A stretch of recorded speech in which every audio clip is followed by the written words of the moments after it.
Greetings and salutations. Unfortunately for you, I'm back with another video. Yesterday I shed my winter hair because it was not supposed to be any lower than 43 today. It is 35. Thank you, WYMT. My lawyers will be contacting you soon. I'm joking, but anyway, it's been a couple weeks since I put anything on the channel. Wanted to put something on the channel. Still got that basic fantasy thing in the works. Trying to get the logistics figured out on that. And because my computer's kind of acting goofy, so I just want to make sure that this is going to be a decent experience whenever I finally do get it up and running. But in the meantime, for personal at home stuff, I've been rereading up on Castles and Crusades. Been wanting to run it for a while, getting things ready at home base for it. So in person, that kind of thing. That being said, this is going to be more of an opinion video than it is necessarily going to be about rules and mechanics. And that is talk about how the hobby is actually in good shape right now, even though you don't think it is. The reason I say that is because with the best thing that could have happened in the hobby right now, and some people will agree with me, but not for the same reasons, is the new D&D 2024 edition. It's a good thing because people are getting away from it and looking at other systems like Castles and Crusades or even looking at the OSR. Castles and Crusades is the only reason so far that I can think of why I don't claim the OSR label anymore, because it's also because that opened a door for me to check out other systems that are not fantasy related. Although I tend to favor fantasy related stuff because that's just the kind of media that I enjoy. I do like sci-fi, and I love Lovecraftian stuff.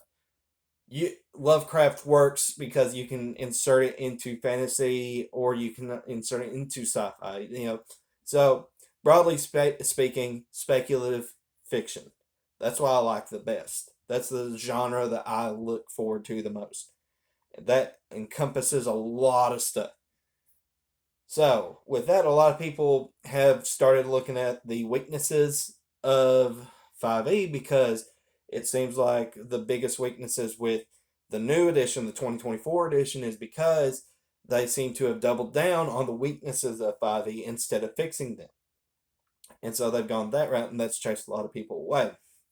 So, it's good because that means we're getting ready to have some actual good material being put out on the internet. What do I mean by that? Now, I make no bones about the fact that I've not been in this hobby long. I didn't grow up with this hobby as much like you guys, most of my viewers have. I came into it. I've always had a fascination with it and an interest and a curiosity with it, but I didn't grow up with anybody that played. At least if they did, I didn't know it.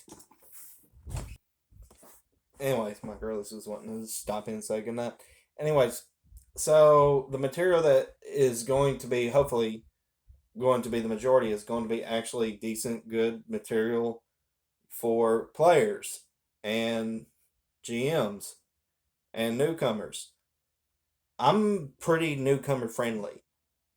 I don't have the same kind of I gatekeep my personal table against people that I know I'm not going to mesh with.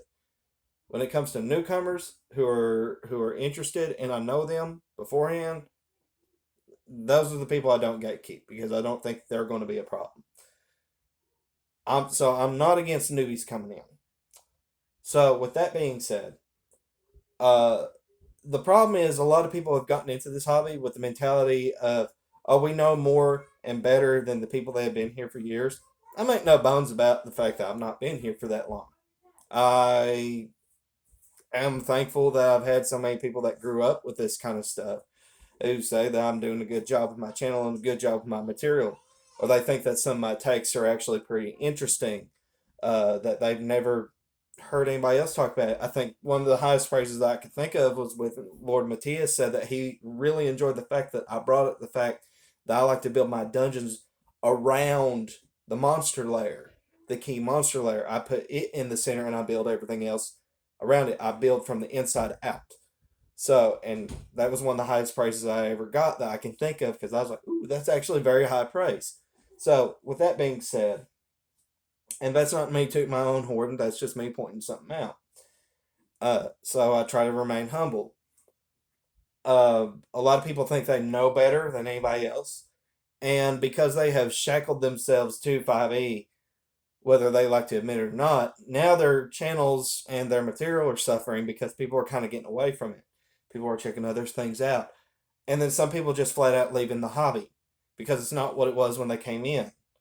So there you go. I mean, that's just how it is. And you're always going to have people kind of come and go. That's just the way it is. It's the same with every hobby. Um, People pick it up, they get burned out, they leave, they move on. They no longer interested in it. Just is what it is. So I I look at what is put out, and a lot of people were popular primarily because of clout.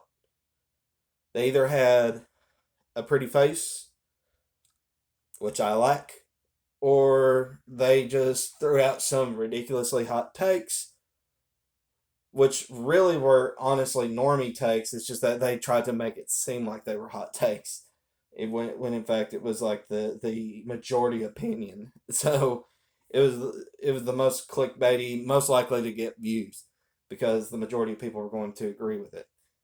So that, and which is why I still stand by what I've said in my alignment videos. 110% will not back down from that. So it made the right kind of people mad. So as far as I'm concerned, it's got a high dislike count, but it's the right kind of people disliking it. Let's put it that way. People I don't respect, trash humans with trash opinions and a trash worldview. But anyways, so moving right along, I think that the material that's going to be put out is going to be more geared towards gamers again. It's going to be more geared towards getting other people into the game, making people gamers. We're not all born gamers, right?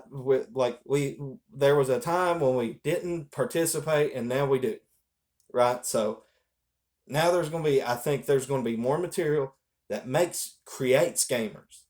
You know, gamers are created, not born. You know, they're made, not born.